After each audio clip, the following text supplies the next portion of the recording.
Assalamu alaikum. You're watching a program Baat Luqman ke saath. My name is Mubashir Luqman, and today we have a very unique format of the program over here. We have students of University of Central Punjab who've come over here from different departments, from different faculties, and we have 3 American citizens over here. And I emphasize citizens because they are here in different capacities. And the format or the idea of doing this program is to try and discover and find out where is the problem between the US-Pakistani relations, because obviously the government-to-government dialogues are always on, and people are working on it. But despite, or contrary to popular belief, I mean, there's a lot of anti-American sentiment over here. There's a lot of animosity, and the Pakistani youth at large feel that the American press is not representing the true facts when it comes to Pakistan, and they sort of link us with Afghanistan, or it has to be in relation with India. But generally, there still needs to be a lot of questions asked. The youth of the country is about 61% of the population, so that's a major segment of the population. I have with me, and I'm very grateful to them, to Karin Smith. She's from Newsweek magazine. She's visiting Pakistan. This is the first time that she's been here, and she has her own ideas and opinions about it. The fact that she's here as a journalist, as an American journalist, but not as a representative of the Newsweek International. We have Dr. Saeed Bajwa, who's a professor of neurosurgery based in New York. He's a Pakistani who's an American, and by a stroke of luck, we just got him into this panel at the last minute. We have Hartman, and she's the seminar program specialist for East-West Center. And I'm especially grateful to you for making this all possible. And I know without you, we wouldn't be here. But thank you all for being here, and the students of University of Central Punjab. The idea is that they can ask you questions. I mean, you may feel comfortable or uncomfortable in answering. And if you want any questions censored or edited, you have to pay me separately for that. But other than that, everything goes on here. But one thing that I want to ask you, Karin, before the students start asking you that, being a journalist, when you come to Pakistan, this is your first trip to Pakistan, what is your biggest concern? Terrorism, nuclear program, or extremism? How do you sort of see a story? The truth is I feel that the biggest challenge is for us to see Pakistan as the complex nation that it is, and to reduce the U.S.-Pakistan relationship to terrorism or nuclear issues or extremism, I think, is to oversimplify it. I think certainly all are concerns for both parties, but I think that the U.S.-Pakistan relationship is so much richer and more complex than that. For me, I feel that we need to cooperate and work together, and all 3 are certainly aspects of that. And I think that extremism as a journalist is something I think of because that's something I feel that can be ameliorated through communication, and that's what I hope to do. Saeed Bajwa sahab, before I let the students loose at you, I just want you to answer one thing, that most American Pakistanis that I meet, they are very pro-Republican. But it was Senator Pressler whose constitutional amendment was extremely damaging economically for Pakistan. So why is it that Pakistanis over there are pro-Republican and they should be pro-Democrat? Well, that may be true before President Bush came. Since President Bush, he actually single-handedly changed all that. Now majority of Pakistan is actually pro-Democrat, especially pro-Obama. I used to be pro-Republican. The biggest reason was that some of their social agenda was a lot more conservative, going from a country which actually had conservative values. And the second thing, Republican is the party of rich. A lot of rich Pakistanis like them just because they cut the taxes. Otherwise, right now, actually, that's not true. And Hartman, what is this program that you are conducting over here? Can you just give me a brief word about it? What are you, as an American, doing in Pakistan? Sure. The program that Karin is here in Pakistan on is called the Pakistan-U.S. Journalist Exchange Program, and it is a program of the East-West Center that is sponsored by the American Embassy in Islamabad to bring 5 American journalists to Pakistan, and we brought 8 Pakistani journalists to the United States. So they had an opportunity to go to Washington, D.C. and New York City, and now they're in Columbia, Missouri, at the Columbia School of Journalism, and meeting with sort of Middle America, which is a different part of America than people mostly think about. And the purpose of the Americans coming to visit Pakistan, and I want to second what Karin said, is really to look at Pakistan beyond extremism and terrorism and the nuclear issue, because we feel like that is what gets reported perhaps in the US media. And we think Pakistan is a much more complex and interesting place that has a lot more aspects to it that would be of interest to Americans. And so part of what we wanted to do with this visit was to introduce the journalists to some of the complexities that Pakistan Excellent. has. Would you like to permanently stay in Pakistan? I mean, what's your finding?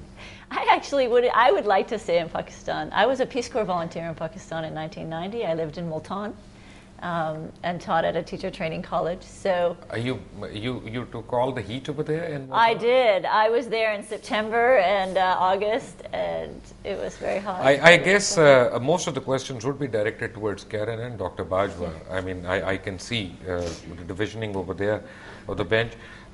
Thank you very much for being here. Who wants to ask the first question? Karin, I would like to have your comments on this rather justification. That is the strategic inconsistency of US when it comes to war against terrorism. I mean, 150,000 US troops against 50 to 100 militants of Taliban, as put by our director of intelligence agency, causing a casualty count of 33,000. I mean, is that any much justified, and is there any rationale behind these kind of actions? Right. Karin, I'm just going to enjoy my coffee while you answer. And leave me out there. Yeah. You know, I think that one thing that the U.S. and Pakistan would agree on is that the loss of human life is a tragedy, and that there's no easy answer. That there are a lot of challenges based on Pakistan's proximity to Afghanistan and the war on terror. And I think that the United States' reasons for going into Afghanistan were because they felt that the Taliban rule created a vacuum of power where groups like Al-Qaeda were able to prosper and create a global threat of terrorism. But again, I think one thing that Pakistan and the U.S. would agree on is that it's not working the way anybody would want. I don't think that the powers that be in Washington or in Islamabad would be happy to say that things are going well. I think that there are a lot of challenges ahead. I don't think there are any easy solutions. But the loss of life is never attractive. It's never, something that anyone would celebrate. But the question is, it's never reported by the U.S. media back home. Yeah. The accurate figure. Why is that? This is true. The American press is so much focused on what we say when the rubber hits the road. And so when it comes to foreign policy, it's really it reported in increments in reference to how it affects Americans directly. So casualties, if they're not, if it's one American casualty, will be widely reported. Unfortunately, it's been the same in the Iraq War. So, as a journalist, it's very difficult to defend that because the loss of human life is a tragedy. But Americans have a very short attention span, and the media is in a difficult position because we have to educate. Then we should get along very well because Pakistanis don't have a very long attention span either. Any other questions over there? Ji, please give it to me. My name is Hamza Khan. My question to you is this, that as Sir just put, why is this that the American media is portraying, for example, something like the drone attacks as a necessary step in order to protect American lives, while these very drone attacks are the reason why so many Pakistanis are dying? So these drone attacks are the reason why there is so much collateral damage over here, why there is a rise in extremism, because drone attacks are directly proportional to an increase in suicide attacks in Pakistan. So why is it that the Americans are always portraying it as a necessary step for protecting American lives, and they fail to report the fact that these drone attacks are the reason why so many Pakistanis are dead? This is just this is a sort of double standard that we don't understand here in Pakistan. Yeah. Hamza, that's a good question, by the way. Yeah. Any one of you wants? Sir? It is. It's a great question. I do think that, again, there's no easy answer there when it comes to drones, because I think the U.S. feels that it would prefer more cooperation from Pakistan in order to weed out militants, in order to protect the public. Because it's not, many Pakistanis, more Pakistanis have died in the war on terror, I would say, than people from any other country, right? So United States feels, if you look at the aftermath, just to take it back a little further, in 1989, of the U.S. exit after the Red Army left. And there were many militants who were sort of left to their own devices. Many people would say it was wrong of the U.S. to leave and to not offer development programs to re-educate militants. And I think there's a similar fear. If the U.S. were to say, okay, enough is enough, we're out, and leave tomorrow, would it create a power vacuum that would create a larger bubble effect of terrorism? Or are the drone attacks, in essence, regenerating terrorists for every target it hits and all the civilians that are killed? Very good question. I wish if I was in the State Department, there is a tricky question, if I may add to it. And Dr. Bajwa, that should be for you, because contrary to popular belief in America, the drone attacks are not being conducted in Afghanistan. They are being conducted and carried out on Pakistan. So over 60,000 people who are Pakistanis have been killed in it. A lot of Pakistanis, in fact, the entire country views that as an act of war against Pakistan. And so they start making their own justifications, whether it comes to attacking or terrorizing an American individual or whatever. But you, as Pakistani community or Pakistani Americans, have failed to impress upon the American counterparts that they are actually damaging Pakistan, not strengthening it by these things. Well, by birth, I'm a Pakistani citizen, and I still hold Pakistani citizenship, and by living there, I'm a U.S. citizen. And I can tell you I'm in a somewhat unique position to see both my homeland, to see how the perception on both sides of the other side is totally wrong. And I agree with you, the way the double standard the media applies about the drone attacks. We, myself and many of my other colleagues, we very actively are engaged in the television, our local station, and they're writing the article in the newspaper how the American media is not portraying it. But looking at the other way around, the Americans are made to believe, especially the previous administration of President Bush, they made the American people believe and American army believe that the security of the United States, living in New York, relies on how they can stop the Afghan border coming from Pakistan.